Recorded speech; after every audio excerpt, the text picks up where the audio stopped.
Alright, so this video probably won't be as long as anticipated, mostly due to the fact that I'm losing my damn voice. Allergies has been horrible, but we're gonna still knock this video out anyways because I told y'all I wanted to do it. I really enjoyed classic Celestials.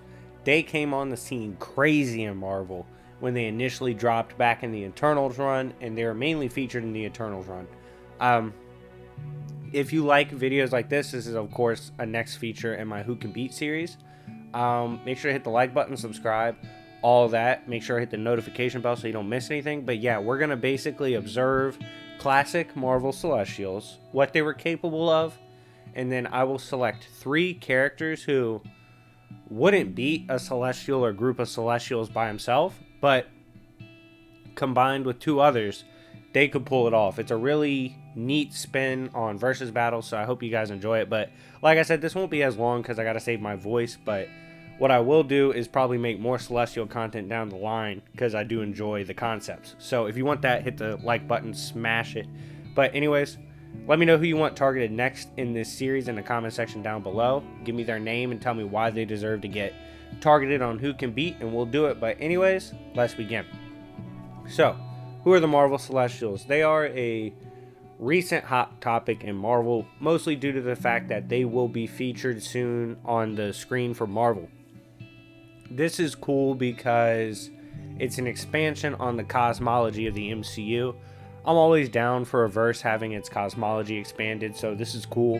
But what people I've noticed don't really seem to understand, it happened with a few of my members, is where exactly the Celestials, specifically when they came into Marvel, where they were supposed to be in the hierarchy. So a lot of people mistake them for like the gods, like pantheons, like a weird different pantheon than say Olympians or the Norse. Not true. The Celestials classically stood separate from all those pantheons. In fact, the Celestials predated every single mythic and religious pantheon in Marvel. It didn't matter if it was Vishnu and his people. It didn't matter if it was Zeus and his kind or Odin, right? Did not matter. They predate. These are, quote, space gods because they're associated with literally existence itself. The concepts of time and space, they're associated with it, and it's not regular time and space. I think this is where people get confused because it's quite literally stated right off the bat that the Celestials, even the lowest of them, literally they are so far beyond our reality and truth that it's beyond human concepts, beyond human conjecture and math to even quantify what kind of, quote, higher time space they are. In fact, like literally humans in Marvel don't have the equations to quantify how high of a degree they transcend, which is pretty impressive. And right off rip, we saw how dangerous they were because the Eternals and Deviants are terrified of them. They are who created the Eternals, Deviants, and the variation of humans. If you don't know who those are, one of the most famous Deviants in the world, you might have heard of them. That dickhead Thanos, alright? So, one of the biggest bads we've ever seen in comics literally is associated with being created by the Celestials. That's how important they are to Marvel Comics, and it makes sense because they originated from Jack Kirby, who is famous for helping really build the building blocks for DC and Marvel for cosmology. He doesn't get enough credit for that. But yeah, Celestials were even off-rip way above the gods to the point that the Godhead, which is a myriad of gods of different pantheons, myriad is of course countless, came together to decide how to handle the celestial threat. This included Odin and Zeus. Them and Vishnu, I believe, were the trio that headed the Godhead, and they were given power from the other gods to stand up to the Celestials. They pulled up on the Celestials, one tapped. It was so bad. It was on Arishem, I believe, they pulled up on. This shit was so bad, the Godhead literally said, yo, if he wanted to right now, he could have casually erased not just us, but every god ever. Like, boom, they're all gone. So yeah, they've always held a much higher, at least classically, a much higher place in the cosmology of the gods, because the gods, and this was cool back then, the gods were explained as really being myths brought real, right? They were motifs and myths, ideas that came to life because of humanity, right? Humanity thought them up, ideas made flesh. That's what happened, right? They became these higher gods. And it's actually explained in Marvel. It's because, like, Eternals used to fly around and shit. Marvel humans would get confused and be like, oh shit, God's here. And they would just start coming up with myths about these divine beings. So it's actually, they are kind of the reason we got, you know, Zeus and Odin. We have all these different pantheons. So they are literally living ideas. This sounds a lot like DC's cosmology, and it should, because like I said, Jack Kirby worked on it. So these ideas, these gods, are massively, like, infant-sized compared to even the lowest of Celestials. Thor said he was an insect compared to them. There was nothing he could do. Mjolnir couldn't break the dome, right? It took a destroyer armor mixed with the Odin force, completely controlled by Prep Time Odin, right? His complete Odin force, and a fragment of the power from every single god ever, right? They all put it together into the destroyer armor. Then they forged the strongest weapon they had ever had, which includes scaling above Mjolnir and Odin's weapon, in which they made the Oversword. So the destroyer armor and the Oversword, which was stated to, if you don't know how to use it or you're not strong enough, you could accidentally, like, just end reality, end existence by swinging that bitch, right? He pulls up. This dude is stupid broken. Like, this is stated to be the strongest magic we've ever seen out of Asgardians. Is by far beyond anything they have, which would include rune magic, which famously made characters like Rune King Thor. And this kind of makes sense because they literally showed Odin using rune magic in this run to make the sacrifice to get knowledge. So this destroyer pulls up on them, cuts one of their arms off, and you're like, oh shit, this is a fight. Creation busting threats, you know, this is hurting them. No, bitch. It turns out Celestial didn't care, got his arm ripped off, instantly regenerated. He's like, I just wanted to see what you could do. That's what Arishem did as well. He lets characters hit him so he can examine what they're hitting him with. He's just fascinated.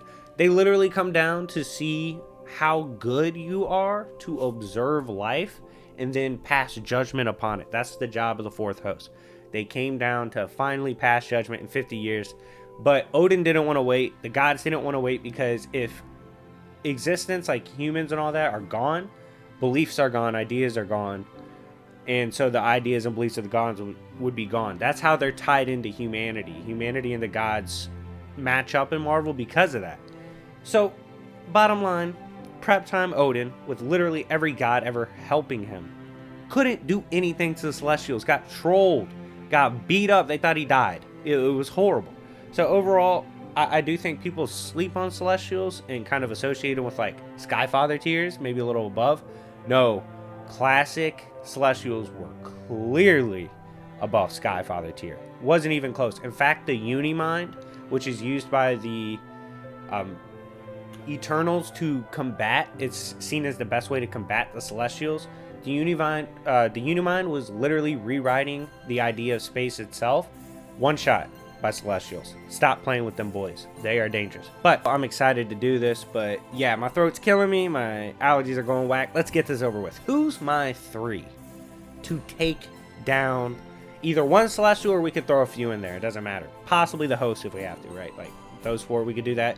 I believe they pulled up with 8 or 10 on Odin's bitch ass. So we could do that at max, right? I'm so confident my 3 could win. 1. Superboy Prime. I'm talking the one we all know and love. Initially, the one that fought everybody, fought all the different Supermen. He's basically Superman without his typical weaknesses.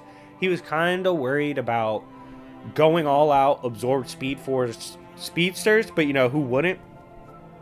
It took him getting in this blasted, like far beyond an infinite distance, to the source wall to momentarily stop him. He, at one point, tortured, like, a weakened Mr. Mixie. Crazy, right? His punches were literally retconning time and space and the stories of heroes and their deaths. So, I think this Superboy Prime has the stopping power, especially when he's pissed off, to do some work against Celestials, especially when you hear my other 2.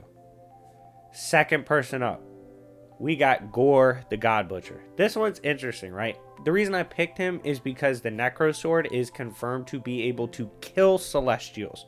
While I question Gore's ability to get that job done, because Gore fumbles the bag. Gore literally lost the debate with his own created construct. Like, that shit's trash. But he also, you know, was given a good fight by 3 Thors. Do I see 3 Thors teaming up on a Celestial? The classic Celestials? Hell no.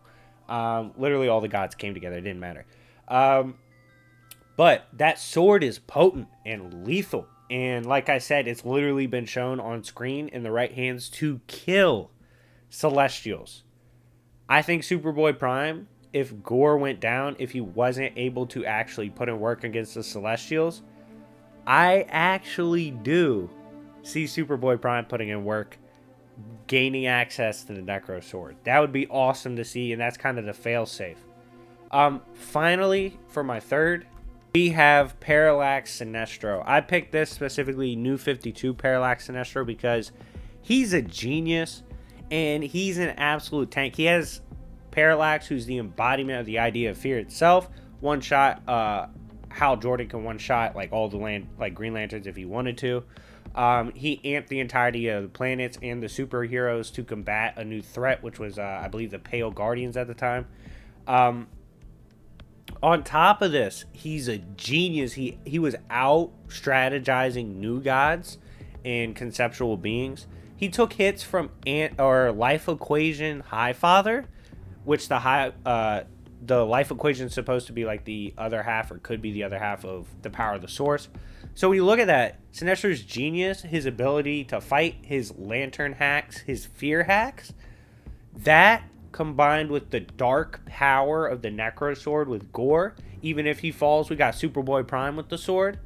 That trio, I firmly believe, would have the capabilities of dropping a Celestial, or if we have to, 8 to 10 of them. Anyways, guys, let me know what you think. If you like this trio, let me know. If you don't, let me know in the comment section down below. If you learned something about Celestials, let me know in the comment section down below. If you want a full scaling video on them, let me know. Like I said, I just couldn't do it today because my throat's killing me. But anyways, it's been your boy YFV. I enjoyed doing this video. I hope you enjoy this new series. We're going to definitely keep continuing to work on it. And I will see y'all later. Peace.